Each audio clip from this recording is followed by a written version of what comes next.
Arrest करने का उसे आदेश दिया गया था।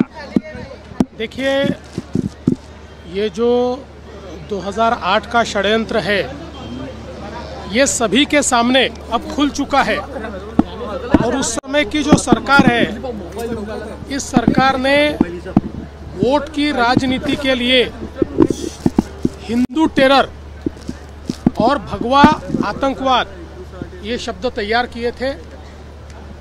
आपको वो समय पता होगा कि जिस समय पूरी दुनिया में बहुत बड़े पैमाने पर आतंकवादी घटनाएं हो रही थी और एक प्रकार से इस्लामिक आतंकवाद ये दुनिया में चर्चा का विषय था और उसके चलते हमको जो वोट देने वाले लोग हैं इनमें गुस्सा निर्माण न हो या उनको ये लगे कि हम बैलेंस करते हैं, इसलिए ये हिंदू आतंकवाद की पूरी थियरी तैयार की गई, लोगों को अरेस्ट किया गया और हिंदुत्ववादी और राष्ट्रीय स्वयंसेवक संघ के अधिकारी पदाधिकारी इनको टारगेट करने का ये षड्यंत्र था।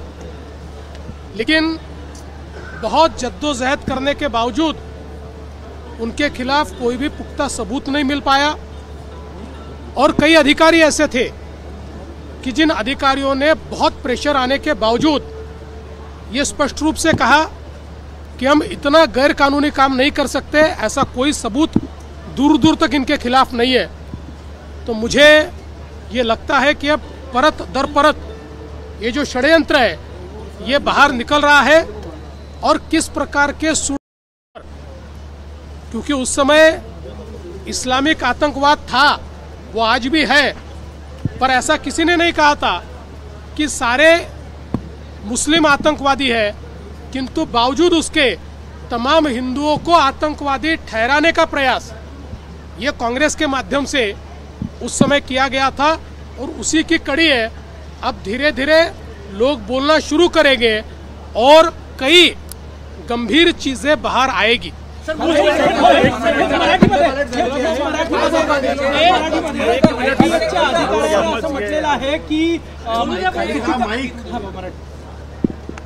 खरं म्हणजे आपल्या सर्वांपुढे कालच्या निकालानंतर काँग्रेस पक्षाने जे हिंदू टेरर किंवा भगवा आतंकवाद अशा प्रकारचं नरेटिव्ह तयार केलं होतं ते पूर्णपणे बस्ट झालेलं आहे।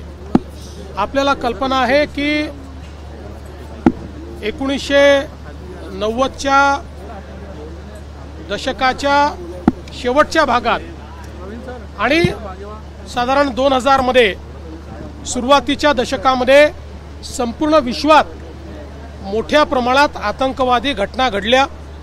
अमेरिकेत देखील घटना घडल्या, युरोपमध्येही घटना घडल्या, भारतात तर घडल्या आणि यातल्या अनेक घटनांचे धागेदोरे पाकिस्तानपर्यंत होते आणि त्यातनं एक इस्लामिक टेररिझम अशा प्रकारचे एक नरेटिव्ह कॉइन झाला।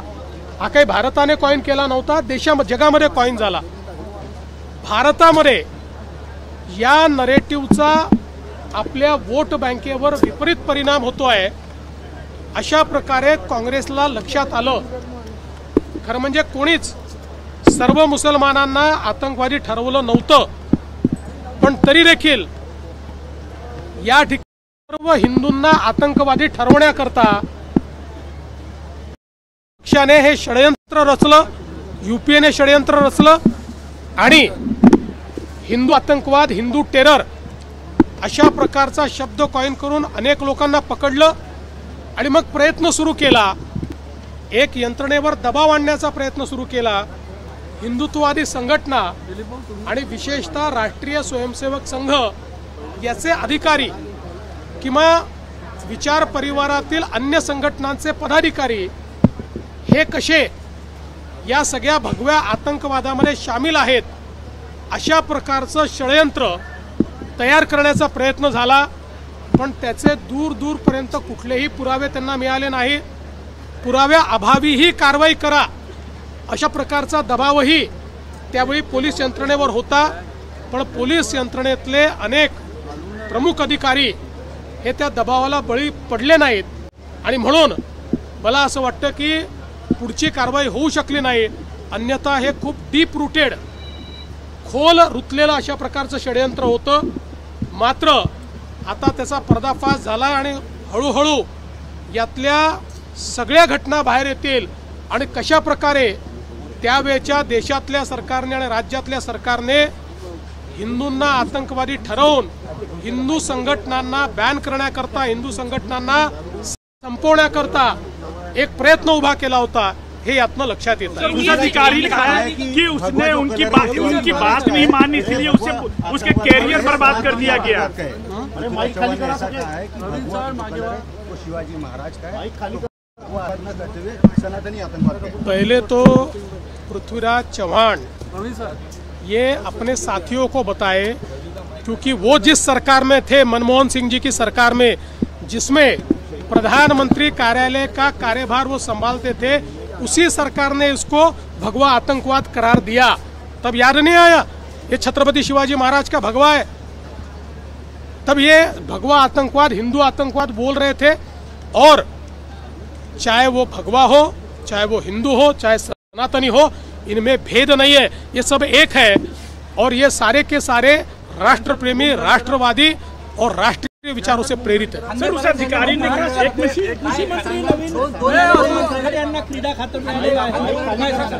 असं आहे की जी काही घटना घडली त्या घटनेनंतर एक मोठा रोष होता. त्या संदर्भात सन्माननीय अजितदादा पवार आणि आमचे दुसरे उपमुख्यमंत्री एकनाथराव शिंदे आम्ही सगळ्यांनी चर्चा केली आणि चर्चेअंती हा निर्णय घेतलेला आहे.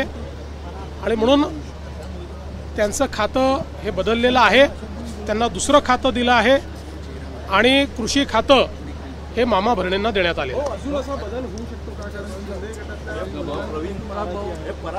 आता तरी दुसरा कुठलाही बदल या ठिकाणी होईल अशी चर्चा नाही.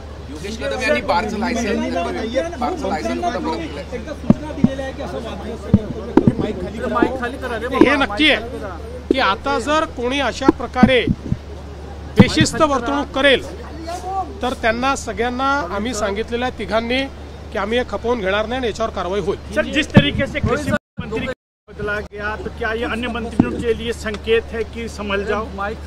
ये सभी के लिए संकेत है कि हम लोग जनता की सेवा करने के लिए आए हैं और जनता की सेवा करते समय हम क्या बोलते हैं, हम क्या करते हैं, हमारा बर्ताव कैसा है, ये सारी चीज़ें जनता देखती है. इसलिए उसके ऊपर अंकुश होना ही चाहिए. सर, प्रधानमंत्री जी ने त्यांची इच्छा आहे का परत मंत्रिमंडळात येण्याची आणि काय प्रयत्न सुरू आहे? तुमची माहिती अर्धवट आहे. त्यांनी 3 वेळा माझी भेट घेतलेली आहे आणि वेगवेगळ्या कारणाने भेट घेतलेली आहे. कुठल्याही भेटीमध्ये मंत्रिमंडळाबद्दल चर्चा झालेली नाही. मंत्रिमंडळाची चर्चा ही धर्माच्या स्तरावर होत नाही. मंत्रिमंडळाची चर्चा मी, अजितदादा आणि एकनाथराव शिंदे करतो. थँक्यू भाऊ.